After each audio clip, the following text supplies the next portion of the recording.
नमस्कार साथियों, एक बार फिर आपका स्वागत है। और SC ST के अंदर जब से क्रीमिलेयर की सीमा निर्धारित की गई है 1 अगस्त 2024 को, जब से SC ST ले लो या OBC ले लो, सभी जो आरक्षण दिया गया है उन सभी के अंदर एक चिंता का विषय बना हुआ है कि क्या इससे रिजर्वेशन ख़त्म हो जाएगा क्या। उसी के ध्यान में रखते हुए कल जो संविधान बचाओ समिति है उसके द्वारा और जो तमाम जो जनजातियों से संबंधित संगठन है, कमेटी जो समितियाँ हैं, उनके द्वारा 21 अगस्त को भारत बंद किया गया है, उसका ऐलान किया गया है। और लगभग उसी के अंदर अपन बात करते हैं इससे पहले कि क्रीमिलेयर है क्या, इसकी शुरुआत हुई कहाँ से और ये किन किन चीज़ों में अभी तक लागू हो चुका है या फिर कौन सी कैटेगरी के अंदर लागू हो चुका है। और बात करते हैं जो 1 अगस्त 2024 को जो फैसला है उसमें क्या क्या प्रावधान किया गया है, क्या वो लागू होगा क्या, उसके संबंध में और जो सरकार का क्या पक्ष रखा है इसके अंदर, उसके बारे में बात करते हैं। और बात करेंगे जो अपन विपक्ष के से सुनते आ रहे थे चुनाव के लोकसभा चुनाव में कि ये जो है आरक्षण समाप्त कर देंगे, क्या उसी का ये असर है क्या, उन तमाम चीज़ों में बात करते हैं। पहले बात करते हैं कि जो क्रीमिलेयर है उसका ये किस किस कैटेगरी में लगा हुआ है। तो ये लगा हुआ है OBC के अंदर। OBC के अंदर दो चीज़ें आती हैं, अपन जब फॉर्म फिल करते हैं तो OBC नॉन क्रीमिलेयर और OBC क्रीमिलेयर आती है, दो चीज़ें आती हैं, आपने देखा होगा ये चीज़। तो उसके अंदर ये प्रावधान है कि 1990 के अंदर ये सवाल उठा, इंदिरा साहनी का मैटर था कि जो OBC कैटेगरी है ना उसके अंदर जो समुदाय सामाजिक, इकोनॉमिक और एजुकेशन से संबंधित ऊपर उठ चुके हैं ना उनको, और जो इस रूप से संबंधित है जैसे इकोनॉमिक है, एजुकेशन से संबंधित है या सोशल रूप से कमज़ोर है ना, उसको प्राथमिकता देनी चाहिए। कि उसके लिए क्या किया जाए कि साहब इसके अंदर दो कैटेगरी बना दो, और दो कैटेगरी बनने पर मतलब है कि जो इकोनॉमिक सामाजिक है वो आर्थिक रूप से ऊपर उठ चुका है ना उसको अपन प्राथमिक बाद में देंगे, और जो वास्तव में जिनको ज़रूरत है उसके अंदर ये लागू होता है। तो 1990 के अंदर ये है, और 1993 के अंदर एक कमेटी बनाई गई और उसके अंदर ये निर्णय लिया गया कि जो OBC है ना उसके अंदर 6 कैटेगरी होगी।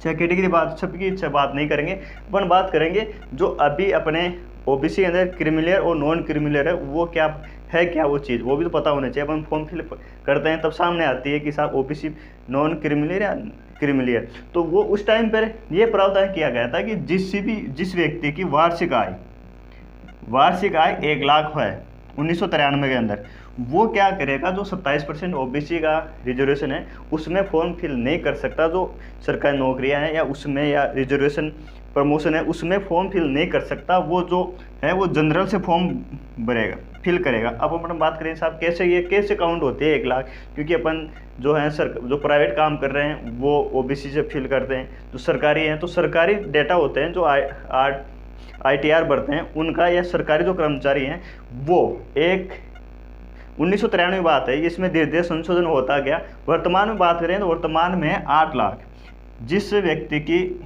या जिसके पापा की इनकम सालाना 8 लाख है वो नॉन क्रीमिलेयर से क्रीमिलेयर में आ जाता है। मतलब वो OBC में तो है लेकिन वो जनरल से फॉर्म भरता है, वो जो जनरल जो मेरिट होती है वो काउंट होती है सालाना 8 लाख। ये है इसका जो है, इसका आधार क्या रखा गया था, इसका आधार ये रखा गया था सामाजिक, इकोनॉमिक और एजुकेशन से संबंधित अगर वो ऊपर उठ चुका है तो उसको क्रीमिलेयर। जैसे अपन सरकारी कर्मचारी है, जैसे मान लो मेरे पापा सरकारी कर्मचारी है और बढ़िया पोस्ट पे है, तो अगर उनकी सालाना बचत देखा जाए जैसे खर्चे काट के 8 लाख से ऊपर हो रही है, क्योंकि वो उसमें शो हो जाता है। जैसे कि सालाना 8 लाख है, अगर उसने सालाना 1 साल की पॉलिसी ले रखी है LIC तो वो 7 लाख ही मानी जाएगी। वो ऐसे कई प्रावधान होते हैं 8 लाख से कम बचने के। लेकिन फिर कुछ जैसे जैसे सैलरी बढ़ती जाती है फिर कितने खर्चे बढ़ाओगे आप, तो जैसे जिनकी मान लो 1.5 लाख है सालाना वो मंथली, तो वैसे लोग होते हैं जो जैसे गजेटेड ऑफिसर हैं, उनके जो बच्चे हैं उनको इस चीज़ का फ़ायदा नहीं मिलता है। ये होती है OBC में क्रीमिलेयर नॉन क्रीमिलेयर की परिभाषा,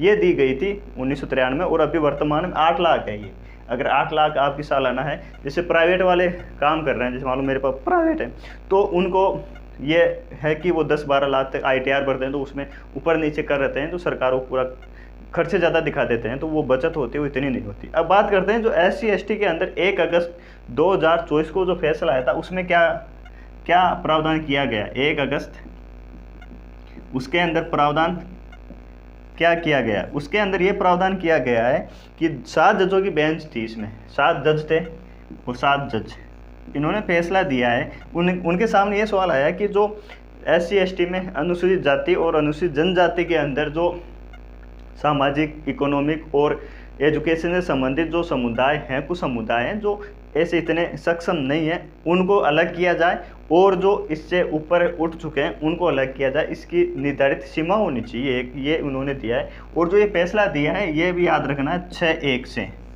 6 जज एक तरफ थे और जो 1 जज थे वो एक तरफ थे, मतलब 6 की सहमति थी, 6-1 से फैसला दिया गया था। तो उन्होंने ये बोला कि अगर ऐसा कुछ है तो आप इसको अलग अलग करो। ये चीज़ें बताई गई है कि आपको थोपनी नहीं। उन्होंने ये बोला है कि ये हमारा फैसला, ये हमारा सुझाव है। सुप्रीम कोर्ट ने बोला है कि 6-1 का सुझाव है कि ये राज्य को अनुमति देता है। ये राज्य, हर राज्य अलग अलग अपने हिसाब से बना सकता है। आर्टिकल 15(4) ये कहता है कि राज्य चाहे तो जो अनुसूचित जनजाति है उसके अंदर आर्थिक रूप से उठाने के लिए उपबंध कर सकती है, कुछ भी योजनाएं ला सकती है, उनका आर्थिक रूप से ये सहयोग हो सके। सुप्रीम कोर्ट ने एक चीज़ और बोली है इसमें कि आरक्षण जो है ना, आरक्षण का लाभ आपको 1 पीढ़ी तक ही मिलेगा, 1 पीढ़ी के बाद में इसका आरक्षण नहीं मिलेगा। ये चीज़ भी बातें बोली उसने, कई चीज़ें ऐसी बताई है, लेकिन जो मेन चीज़ें हैं वो चीज़ें बात कर रहे हैं उन्होंने ये। और ये जो चीज़ें हैं वो राज्य को केवल सुझाव दिया है कि आप इस पर बना सकते हो।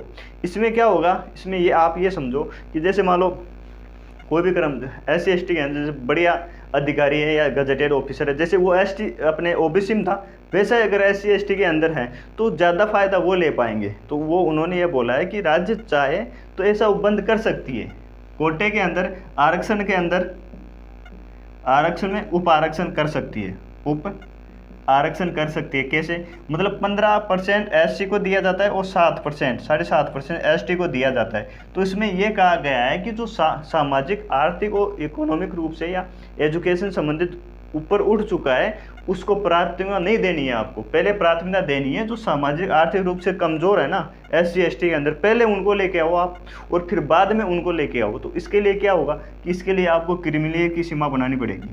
अब सुप्रीम कोर्ट ने ये भी बोला है कि जो OBC के अंदर जो कैटेगरी है ना, OBC के अंदर क्रिमिनल है वो, और जो SC/ST में बनाओगे आप, वो दोनों अलग हो सकती है, उसका आधार अलग हो सकता है कि आप 8 लाख ले रहे हो, यहाँ पर आप 16 लाख सालाना ले सकते हो, आप ज़मीन का ले सकते हो। ऐसे कोई बाउंडेशन नहीं बताया उसने, कुछ फिक्स नहीं बताया है कि जो OBC में लागू हो रहे वही नियम आपके थोपे जाते हैं।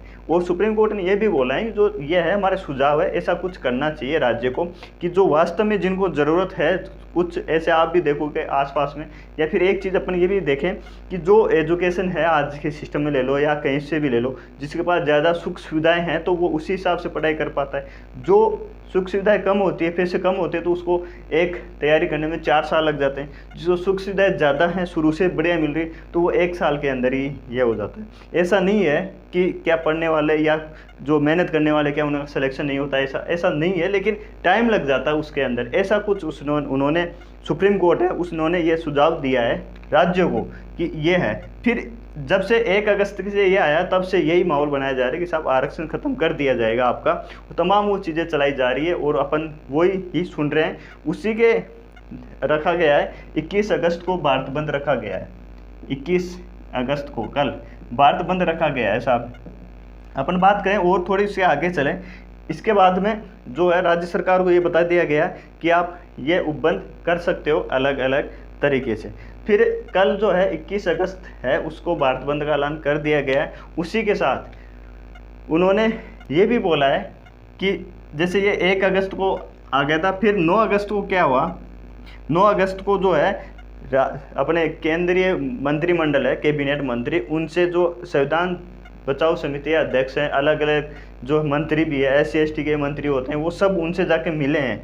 जो कैबिनेट मंत्री है दिल्ली में, अपने केंद्र सेंट्रल का, उनसे जाके मिले और उन्होंने, जैसा कि आपने अखबार में पढ़ा होगा, जो केंद्र सरकार है BJP सरकार, उन्होंने साफ साफ बोला है कि अगर ऐसा कुछ होगा तो हम वो उसको लागू नहीं करेंगे और जैसा चल रहा है वैसा ही चलने देंगे। जो सुप्रीम कोर्ट का फैसला है ना उसको हम लागू नहीं करेंगे, यहाँ पर भी नहीं करेंगे और जो अदर स्टेट हैं उनको भी नहीं करने देंगे। ऐसा अगर ऐसा लाए तो अपन उसको चेंज कर सकते हैं। अब बात एक चीज़ ये भी आती है यहाँ कि जो सुप्रीम कोर्ट का फैसला है उसको कौन बदल सकता है। सुप्रीम कोर्ट तो सबसे ऊपर है, लेकिन ऐसा नहीं है। सुप्रीम कोर्ट का जो फैसला है उसको संसद बदल सकती है। संसद सबसे ऊपर है, संसद का निर्णय सर्व ऊपरी है। संसद ने जो निर्णय दे दिया, जैसे मान लो सुप्रीम कोर्ट ने ये दे दिया क्रिमिनल का, तो संसद चाहे तो उसको चेंज कर सकती है कि नहीं साहब हम नहीं। यहाँ क्या होता है कि पूरे भारतीय प्रतिनिधि बैठते हैं, वो डिसाइड करते हैं, और जो जज होते हैं उनके सामने कुछ ही होते हैं, इसलिए सबसे ऊपर संसद होती है। संसद ने जो कानून बना दिया ना, उसको केवल और केवल सुप्रीम कोर्ट समीक्षा कर सकती है, उसको चेंज नहीं कर सकती। ये चीज़ें आपने देखी होगी। तो ये था सुप्रीम कोर्ट से संबंधित जो क्रिमिनल है, ओबीसी का मैटर, वो SC ST का, कि इसके अंदर लागू हो। अभी तो उन्होंने ये बोला है कि सुझाव है, आप इस पे कर सकते हो। बाकी आर्टिकल जो 15(4) है उसके अंदर साफ साफ लिखा हुआ है कि राज्य चाहे तो अनुसूचित जनजाति के लिए विशेष उसको उत्थान के लिए उपबंध की जो है उपबंध कर सकती है, कुछ भी इस तरीके से ये थी। और जो कल है, लगभग सभी संगठन हैं, सभी जो नेता हैं, सभी पार्टियां, क्षेत्रीय पार्टियां हैं, आप सिंगल ले सकते हो, ये जो तमाम है, उन्होंने लगभग 21 अगस्त जो है भारत का बंद का ऐलान किया है। तो आप सभी साथियों से मेरा भी निवेदन है कि अगर आपके काम नहीं हो तो आप इसमें सहयोग भी करें, क्योंकि अब अगर ऐसा चल रहा है तो सहयोग करना ज़रूरी है। और जो इसमें पार्टिसिपेट कर रहे हैं तो उनको भी ध्यान रखना है कि ऐसी चीज़ें अपन ना करें कि जिससे कि जो वो विद्रोह का माहौल या अशांति पैदा हो। विरोध प्रदर्शन करना जायज़ है, लेकिन उससे किसी को हानि नहीं हो, ये चीज़ भी ध्यान रखना होता है। स्वतंत्र जो गणतंत्र भारत है, तो मतलब इसमें लोगों का शासन होता है, संवैधानिक है ये, तो इसमें सबको अधिकार है, लेकिन अधिकार ये भी नहीं है कि आप किसी को नुकसान भी पहुंचाओ, ऐसा भी कुछ नहीं होना चाहिए। इस चीज़ का ध्यान रखना है। बाकी कल जो है इमरजेंसी सेवाएं वो खुली रहेगी, स्कूल ले लो, कोचिंगें ले लो, और जो चीज़ें हैं वो लगभग बंद रहेगी। तो आपको बाहर फालतू जो काम है वो नहीं करने हैं। कल मोबाइल पर ही अपडेट रहना है आपको। बाकी आप लाइब्रेरी जा रही हो वो भी आप बंद करो तो ज़्यादा सही रहेगा एक दिन के लिए। ये चीज़ है, आप ये चीज़ समझ गए होंगे। मिलते हैं नेक्स्ट वीडियो में, आज और अभी के लिए इतना ही। Thank you so much. जय हिंद, जय भारत।